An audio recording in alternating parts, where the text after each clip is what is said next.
আমি এখানে ইংরেজি ডিপার্টমেন্ট 12 স্টুডেন্ট।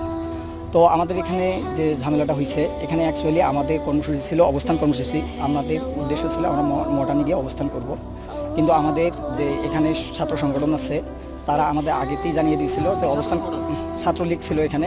তো ওরা আমাদের জানিয়ে দিছে যে এখানে হচ্ছে আপনাদের অবস্থান কর্মসূচি করা যাবে না, আপনারা হচ্ছে পদযাত্রা করেন।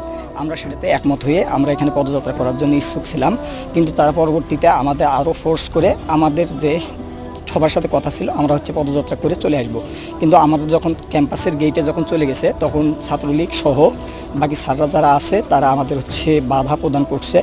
স্যাররা অ্যাকচুয়ালি যখন সামনে আছে তখন পিছন থেকে এবং তাদের যারা তৃতীয় পক্ষ ছিল তারা স্যারের উপর আক্রমণ করে সেই দায় আমাদের সাধারণ শিক্ষার্থীদের উপর চাপানোর চেষ্টা করছে।